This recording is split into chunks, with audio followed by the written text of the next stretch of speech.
గతకాలాన్ని గుర్తు చేసుకో, నీ జీవితంను సరి చేసుకో. గతకాలాన్ని గుర్తు చేసుకో, నీ జీవితంను సరి చేసుకో.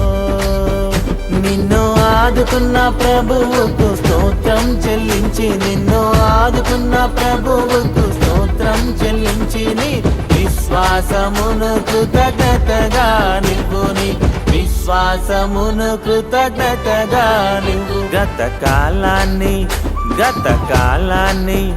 గతకాలాన్ని గుర్తు చేసుకో, నీ జీవితంను సరి చేసుకో.